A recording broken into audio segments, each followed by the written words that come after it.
Boa noite, pessoal. Tudo bem? Vamos começar o nosso estudo fazendo a prece, agradecendo a Deus e a Jesus por mais uma semana, muitas oportunidades. Pai nosso, que estais nos céus, santificado seja o vosso nome, venha a nós o vosso reino, seja feita a vossa vontade, assim na terra como no céu. O pão nosso de cada dia nos dai hoje, perdoe as nossas dívidas, assim como perdoamos os nossos devedores. E não nos deixeis cair em tentação, mas livra-nos de todo o mal. Que assim seja. Graças a Deus, graças a Jesus. Vamos dar sequência ao nosso estudo do livro Renovando Atitudes. Vamos falar do capítulo 48, Os Olhos do Amor. Vai comentar sobre o item 6 do capítulo 15 do Evangelho segundo o Espiritismo, que é fora da caridade não há salvação. E o item 6 é necessidade de caridade, segundo São Paulo.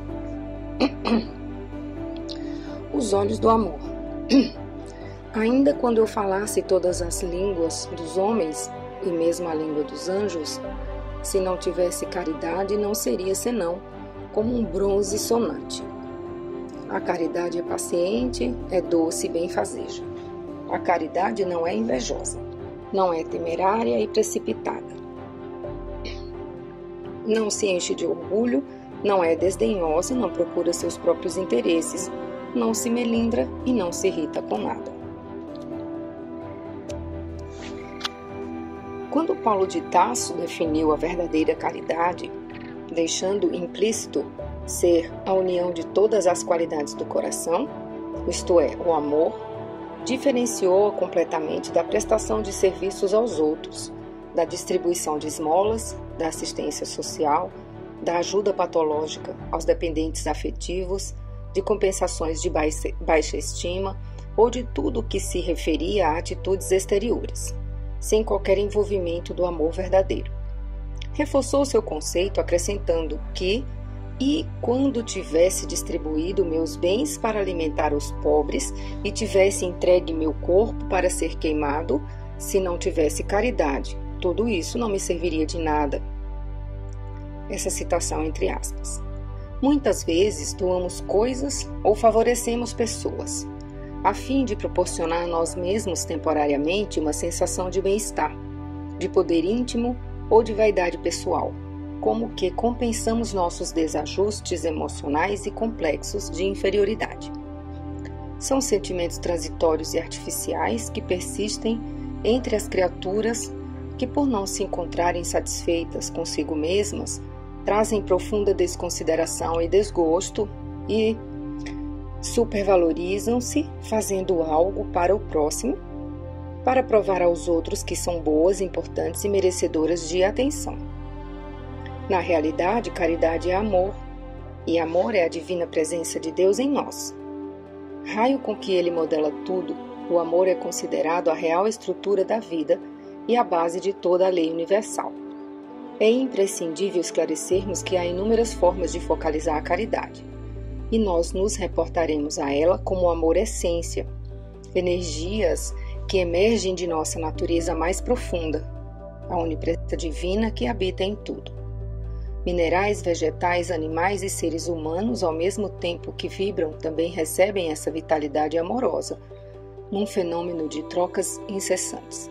O mineral de rocha permanecerá como tal, enquanto a atração e a tendência de seus átomos e moléculas se mantiverem atraídos e integrados uns aos outros. Tais atrações constituem os primeiros estágios dessa energia do amor nos seres primitivos. Semelhante poder atrativo prospera e se movimenta em cada fase da vida, de conformidade com o grau evolutivo em que se encontram os elementos e as criaturas em ascensão. Observemos a natureza, propensões, gostos e identificações com as quais se particularizam cada ser do universo. Inclusive a própria criatura humana são movimentações dessa força de predileção, nomeada comumente por aspiração amorosa. Segundo o apóstolo João, Deus é amor. Aquele que permanece no amor permanece em Deus, e Deus permanece nele. Consequentemente, nós, herdeiros e filhos dele, somos amor, criados por esse plasma divino. Portanto, somos oriundos do amor incomensurável que sustenta e dirige suas criaturas e criações universais. Todos nós estamos nos descobrindo no processo dinâmico da evolução que se assemelha a um gradativo despetalar de camadas e mais camadas. Inicia-se pelas mais densificadas até atingir o cerne, nosso âmago amoroso. Deus fez os homens à sua imagem e semelhança, e dessa forma somente conheceremos o verdadeiro sentido da caridade como amor criativo, integrador e generoso, quando tivermos uma clara consciência de nós mesmos.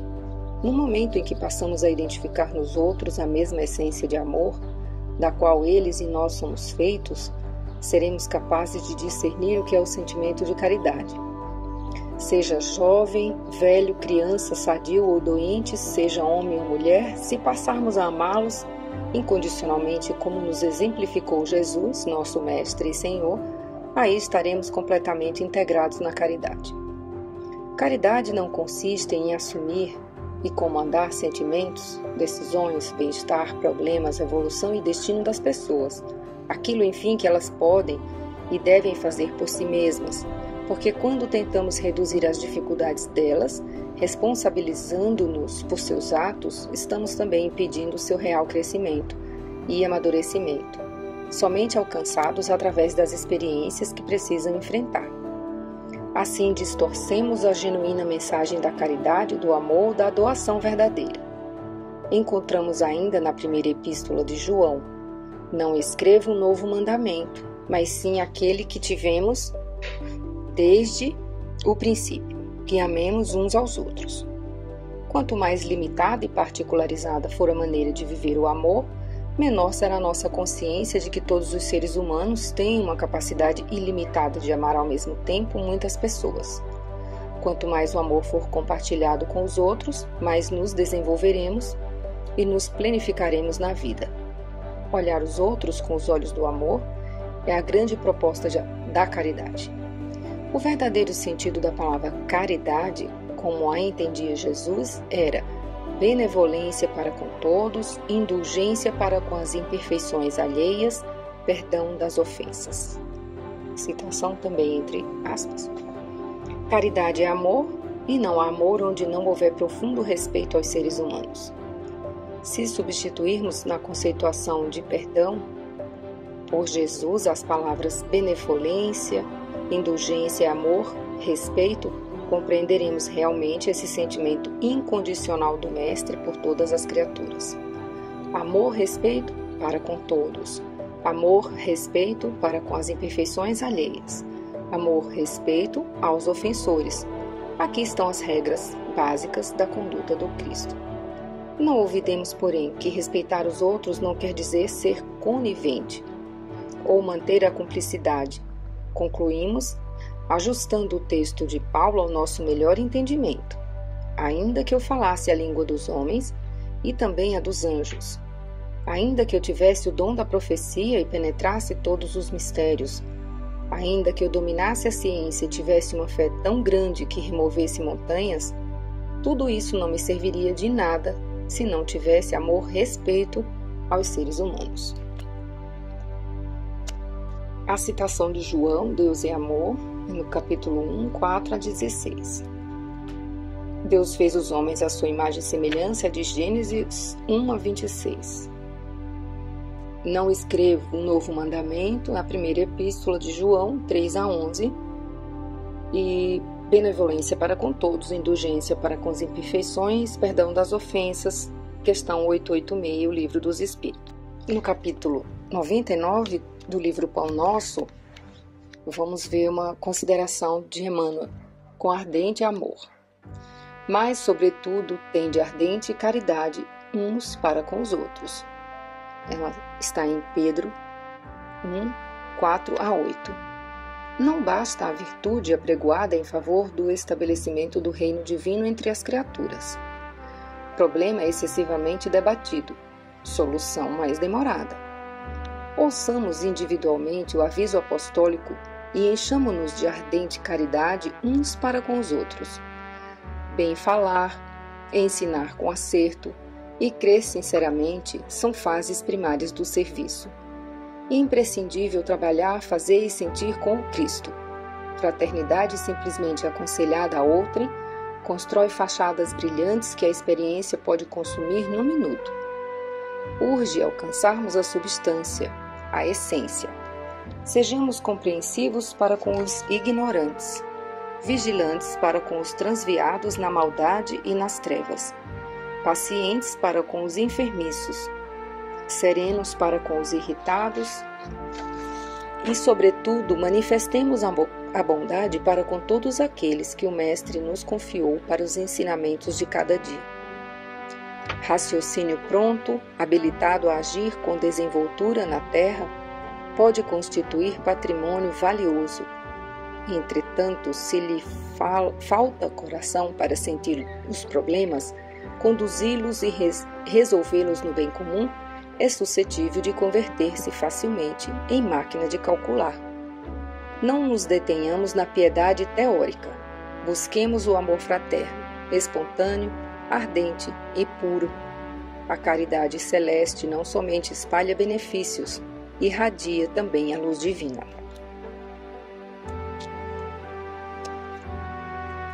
Vamos seguir capítulo 49, renovando atitudes, velhas recordações, velhas doenças. Vai falar a respeito do item 14 do capítulo 10 do Evangelho segundo o Espiritismo. Bem-aventurados os que são misericordiosos.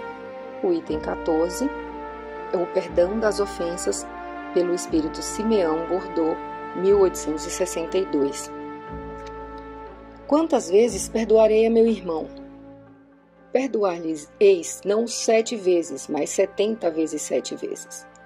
Escutai, pois, essa resposta de Jesus, e como Pedro, aplicai-a a vós mesmos. Perdoai. Usai de indulgência, sede caridosos, generosos, pródigos mesmo de vosso amor. Trazemos múltiplos clichês mentais, arquivados no inconsciente profundo, resultado de velhas recordações danosas, herdadas das mais variadas épocas, seja na atualidade, seja em outras existências no passado distante. Essas fontes emitem, através de mecanismos psíquicos, energias que não nos deixam sair com facilidade do fluxo desses eventos desagradáveis, registrados pelas retinas da alma, mantendo-nos retidos em antigas mágoas e feridas morais, entre os fardos da culpa e da vergonha.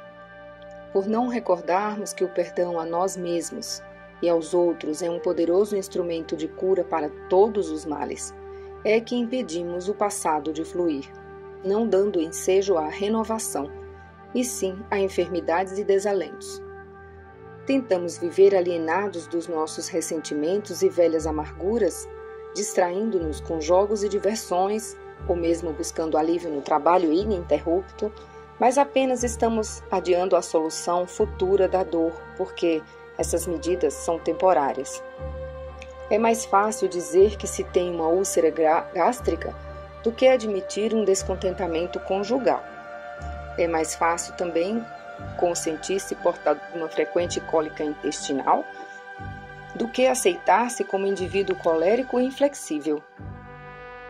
Muitas moléstias, antes consideradas como orgânicas, estão sendo reconhecidas agora como psicossomáticas, porque se encontram fatores psicológicos expressivos em sua origem.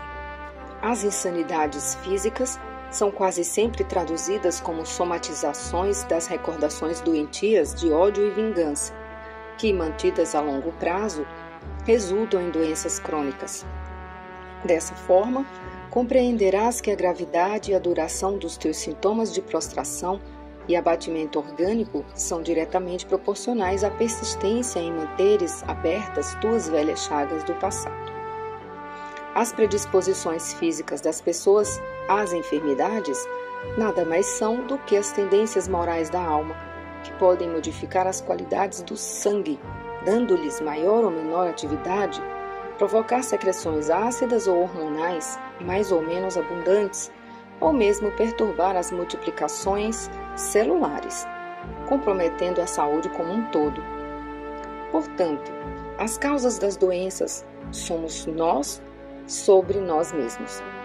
E para que tenhamos equilíbrio fisiológico, é preciso cuidar de nossas atitudes íntimas, conservando a harmonia da alma.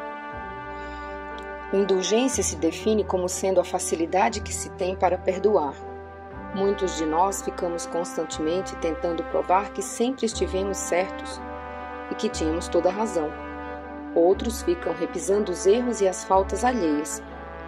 Mas, se quisermos saúde e paz, libertemo-nos desses fardos pesados que nos impedem de voar mais alto para as possibilidades do perdão incondicional.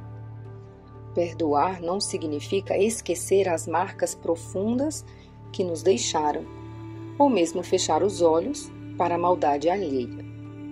Perdoar é desenvolver um sentimento profundo de compreensão por saber que nós e os outros ainda estamos distantes de agir corretamente. Por não estarmos momentaneamente em completo contato com a intimidade de nossa criação divina, é que todos nós temos, em várias ocasiões, gestos de irreflexão e ações inadequadas. Das velhas doenças, nos libertaremos quando as velhas recordações do não perdão deixarem de comandar o leme de nossas vidas. E a propósito desse assunto, vamos ler uma página de Emmanuel, capítulo 120, Conciliação. Concilia-te depressa com o teu adversário, enquanto estás no caminho com ele, para que não aconteça que o adversário te entregue ao juiz e o juiz te entregue ao oficial de justiça e te encerre na prisão. Uma frase de Jesus, numa passagem de Mateus 5:25. Muitas almas enobrecidas, após receberem a exortação desta passagem, sofrem intimamente por esbarrarem com a dureza do adversário de ontem, inacessível a qualquer conciliação. A advertência do Mestre, no entanto, é fundamentalmente consoladora para a consciência individual. Assevera a palavra do Senhor, concilia-te, o que equivale a dizer, faze de tua parte. Corrige quanto for possível relativamente aos erros do passado. Movimenta-te no sentido de revelar a boa vontade perseverante. Insiste na bondade e na compreensão. Se o adversário é ignorante, medita na época em que também desconhecias as obrigações primordiais e observa se não agiste com piores características. Se é perverso, categoriza-o à conta de doente e dementado em vias de cura. Faze o bem que puderes, enquanto palmilhas os mesmos caminhos, porque se for o inimigo tão implacável que te busque entregar ao juiz de qualquer modo, terás então igualmente provas e testemunhos a apresentar. Um julgamento legítimo inclui todas as peças, e somente os espíritos francamente impenetráveis ao bem sofrerão o rigor da extrema justiça. Trabalha, pois, quanto seja possível no capítulo da harmonização, mas se o adversário te desdenha os bons desejos, concilia-te com a própria consciência e espera confiante. Quanto peso conseguiremos retirar do nosso dia a dia ao aplicar esses conceitos fundamentais na prática? Quanta leveza poderemos conseguir? Depende de cada um. É um trabalho pessoal, íntimo, de avaliação íntima. Boa semana a todos. Obrigada.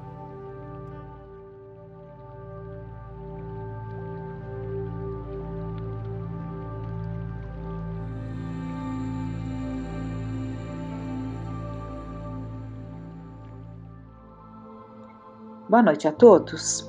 Dando continuidade, então, ao nosso encontro desta noite, trazendo para a nossa reflexão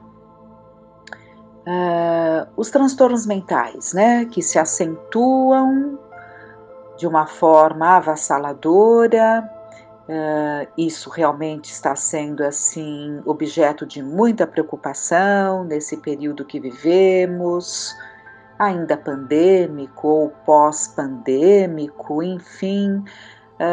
Mas nessa transição, nessa fase que vivemos, eles se acentuam expressivamente. Isso já era dito, já foi muito analisado, né? Já foi dito lá pelos espíritos e Kardec nos trouxe. Então, muito antes desse crescimento muito importante que temos tido na psicologia, na psiquiatria, nas terapias, que auxiliam tanto na melhoria dessas situações todas, mas lá atrás, né, Kardec já havia descortinado e favorecido este momento, né? Por quê? Ele já era perfeitamente identificado com os elevados objetivos da existência terrestre do ser humano. Então, Allan Kardec já questionou os espíritos benfeitores, né? E nos trouxe, descortinou para nós essas questões do plano espiritual. Então, esse estado de consciência, né, que é o ser consciente, essa conquista do ser consciente, que é aquele que realmente busca, que é aquele que alcança a lucidez, a determinação do seu caminho, sabe de onde veio, porque aqui está e para onde vai. Tudo isso é resultante desse processo de consciência que nos torna seres conscientes. E a doutrina, né, que nos chegou através de Allan Kardec, descortinou esse mundo, né? E nos auxiliou a este autoencontro, a alta descoberta, porque nos trouxe, né, a vida no além, né, os estreitos limites materiais que nós vivemos, mas que apontam para a vida no além.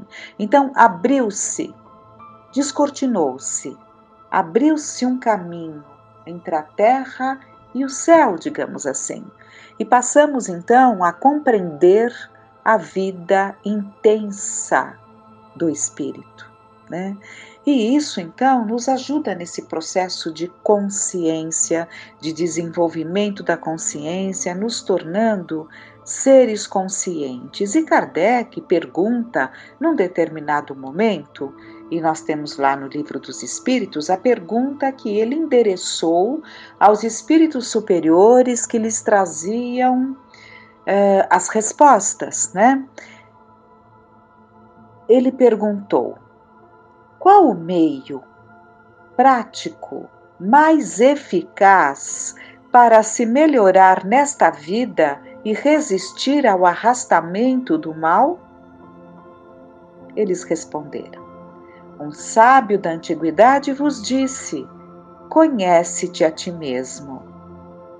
E Kardec então completa: compreendemos toda a sabedoria desta máxima, mas a dificuldade está precisamente em se conhecer a si próprio. Qual o meio de chegar a isso? Fazei o que eu fazia. A resposta é de Santo Agostinho. Fazei o que eu fazia quando vivi na terra. No fim de cada dia, interrogava a minha consciência. Passava em revista o que havia feito e me perguntava a mim mesmo se não tinha faltado ao cumprimento de algum dever, se ninguém teria tido motivo para se queixar de mim. Foi assim que cheguei a me conhecer e a ver o que em mim necessitava de reforma.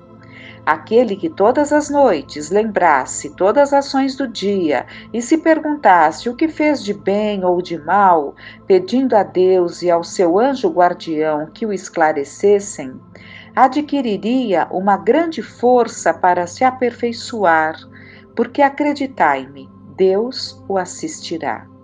Formulai, portanto, as vossas perguntas, indagai o que fizestes e com que fito agistes em determinada circunstância, Se fizeste alguma coisa que a censurarias nos outros, se praticastes uma ação que não ousaríeis confessar, perguntai ainda isto: se aprovesse a Deus chamar-me neste momento ao entrar no mundo dos espíritos, onde nada é oculto, teria eu de temer o olhar de alguém? Examinai o que pudesseis ter feito contra Deus, depois contra o próximo e, por fim, contra vós mesmos. As respostas serão motivo de repouso para a vossa consciência ou indicarão um mal que deve ser curado. O conhecimento de si mesmo é, portanto, a chave do melhoramento individual. Mas direis, como julgar a si mesmo? Não se terá a ilusão do amor próprio que atenua as faltas e as torna desculpáveis? O avaro, quer dizer, o avarento, se julga simplesmente econômico e previdente. O orgulhoso se considera tão somente cheio de dignidade. Tudo isso é muito certo, mas tendes um meio de controle que não vos pode enganar. Quando estáis indecisos quanto ao valor de uma de vossas ações, perguntai como a qualificaríeis se tivesse sido praticada por outra pessoa. Se a censurardes em outro, ela não poderia ser mais legítima para vós, porque Deus não usa de duas medidas para a justiça. Procurai também saber o que pensam os outros, e não negligencieis a opinião dos vossos inimigos, porque eles não têm nenhum interesse em disfarçar a verdade, e realmente Deus os colocou ao vosso lado como um espelho para vos advertirem, com mais franqueza do que o faria um amigo. Que aquele que tem a verdadeira vontade de se melhorar, explore, portanto, a sua consciência, a fim de arrancar dali as más tendências, como arranca as ervas daninhas do seu jardim. Que faça o balanço da sua jornada moral, como o negociante o faz, dos seus lucros e de suas perdas, e eu vos asseguro que o primeiro será mais proveitoso que o outro. Se ele puder dizer que a sua jornada foi boa, pode dormir em paz e esperar sem temor o despertar na outra vida. Formulai, portanto, perguntas claras e precisas e não temais multiplicá-las. Pode-se muito bem consagrar alguns minutos à conquista da felicidade eterna. Não trabalhais todos os dias para juntar o que vos dê repouso na velhice? Esse repouso não é o objeto de todos os vossos desejos, o alvo que vos permite sofrer as fadigas e as privações passageiras? Pois bem, o que é esse repouso de alguns dias, perturbado pela enfermidade do corpo, ao lado daquilo que aguarda o homem de bem? Isto não vale a pena de alguns esforços? Sei que muitos dizem que o presente é positivo e o futuro incerto. Ora, aí está precisamente o pensamento que fomos encarregados de destruir em vossas mentes, pois desejamos fazer-vos compreender esse futuro de maneira que nenhuma dúvida possa restar em vossa alma. Foi por isso que chamamos primeiro a vossa atenção para os fenômenos da natureza que vos tocam os sentidos, e depois vos demos instruções para cada um de nós tem o dever de difundir. Foi com esse propósito que ditamos o Livro dos Espíritos, Santo Agostinho. Então, que resposta brilhante, que praticamente não precisa de nenhum comentário, de tão clara, de tão profunda, mas vamos ressaltar aqui a importância dos inimigos. Se não exatamente inimigos, mas daquelas pessoas que nos cobram, que nos apontam os erros, Se não fossem essas pessoas que estão próximas a nós, porque normalmente estão próximas a nós e é assim que deve ser, né? Se não fosse a postura mais clara, mais verdadeira dessas pessoas, nós nos enganaríamos muito mais a respeito de nós mesmos. Essa análise, essa introspecção, esse conhece-te a ti mesmo que foi tão bem aconselhado e explicado e aclarado por Santo Agostinho, ficaria muito, muito mais distante de nós se não fossem esses que nos apontam, né? Não desprezemos as suas colocações, porque em muitas delas há verdades. E é preciso que percebamos para que possamos mudar. O objetivo do Conhece-te a ti mesmo é justamente facultar a nós a possibilidade das mudanças, né? Então, buscando esses conflitos, essa busca, né, da consciência, esse conhecimento do conhece-te a ti mesmo. Vamos ver aqui alguns apontamentos do ser consciente, que é essa caminhada, né? Na medida em que nós vamos nos debruçando nesse conhece-te a ti mesmo, buscando nos conhecer, nós vamos nos tornando um ser consciente. Especialmente agora, em que esse ser consciente vive esmagado por conflitos cada vez mais acentuados, né?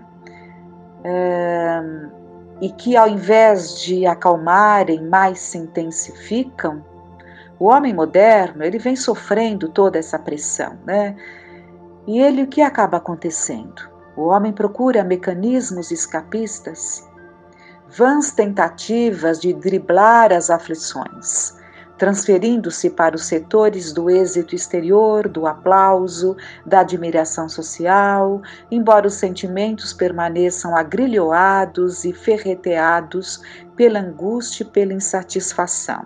Então, quanto mais ele se sente angustiado, quanto mais ele se sente insatisfeito, mais ele se coloca ali na busca do aplauso que vem de fora, não daquele crescimento íntimo que nos dá uma verdadeira satisfação, mas do aplauso que vem de fora e que muitas vezes está longe de corresponder à verdade, à realidade. Sabemos disso, né? Então, mas assim mesmo gostamos da admiração social, mesmo sabendo que não é tão verdadeira assim. Mas são os escapes, né? São as formas como escapamos das nossas angústias, das nossas insatisfações.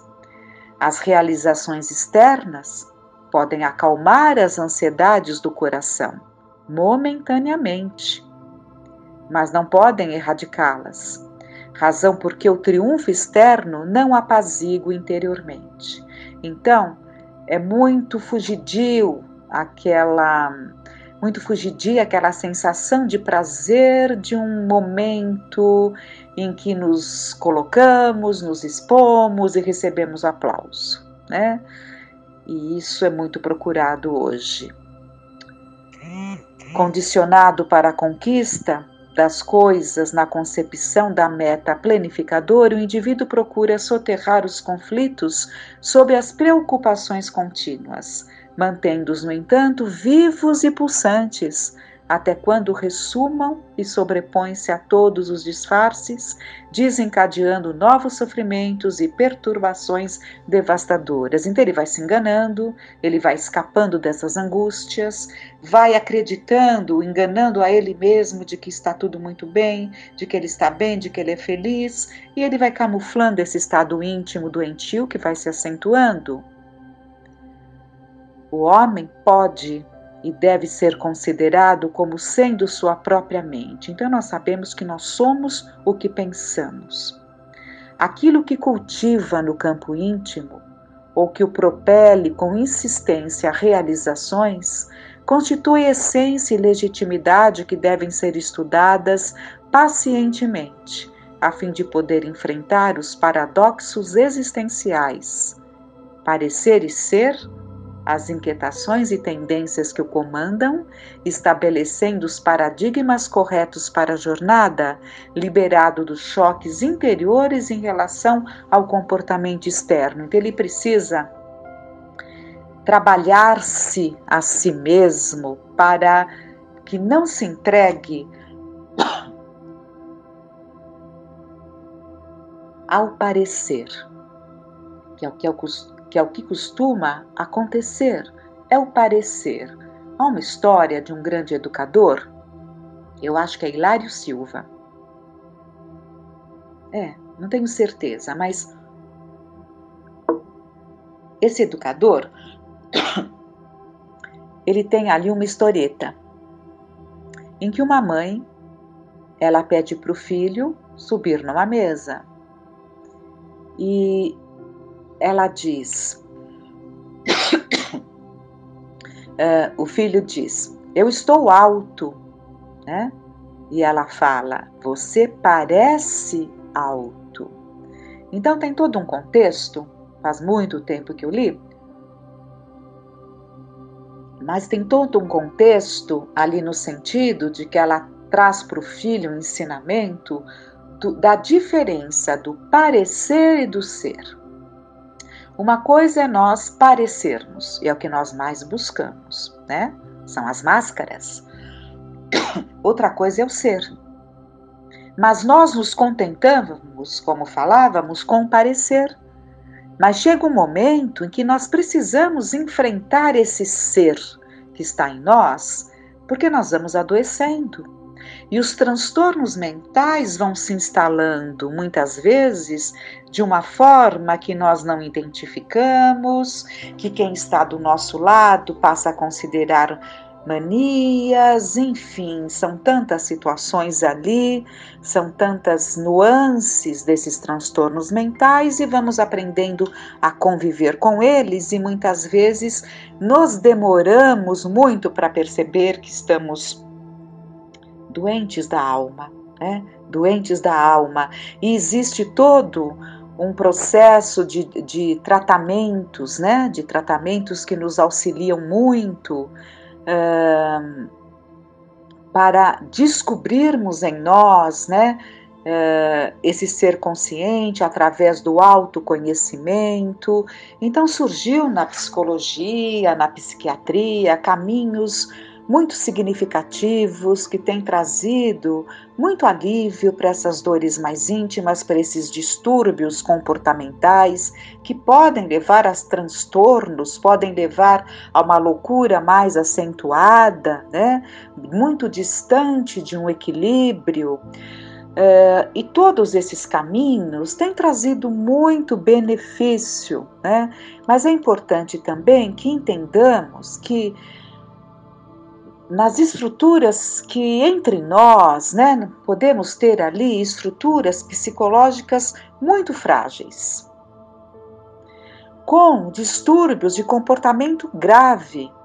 E nesses casos, é muito importante, sim, esses tratamentos psicológicos, psiquiátricos, terapêuticos, mas é importante o concurso da ciência espírita, com as terapias profundas que dispõe. O Espiritismo ele tem ali em suas mãos terapias que nos trazem muita ajuda, né? Então, de acordo com a intensidade desse distúrbio, é necessário, sim, a ajuda de um psicoterapeuta, né? Dependendo ali do problema, né? De uma psicanálise, uma psiquiatria, com certeza é necessário. Mas em muitos conflitos humanos ocorrem interferências espirituais variadas, gerando quadros de obsessões complexas para os quais somente as técnicas espíritas alcançam os resultados desejados, por se tratarem esses agentes perturbadores de entidades extracorpóreas que são os espíritos, porém portadores dos mesmos potenciais das suas vítimas. Os espíritos também têm sentimentos, têm emoções, a inteligência, a lucidez, experiências de vidas, né? E esse ser consciente e austero, mas sem carranca, é jovial, quer dizer, quando alcançamos o ser consciente, ele vai se libertar de tudo isso e passará, né, a ser jovial, mas sem vulgaridade, complacente, mas sem conivência, bondoso, mas sem anuência com o erro, ajuda e promove aquele que ele recebe o socorro, seguindo adiante sem cobrar restituição. É responsável e não se permite o vão repouso, enquanto o dever o aguarda. Conhecendo suas possibilidades, coloca-as em ação sempre que necessário, aberto ao amor, ao bem. Só o amadurecimento psicológico, através das experiências vividas, liberta a consciência do ser. E ao consegui-la, ei-lo feliz, conquistando a terra da promissão bíblica, que é que teremos vida em abundância, né? Que viveremos plenamente aqui nessa grande oportunidade dessa vida que Deus nos dá. Que essas lições, que essa busca se façam intensas, com muita gratidão. Tenhamos uma noite de paz.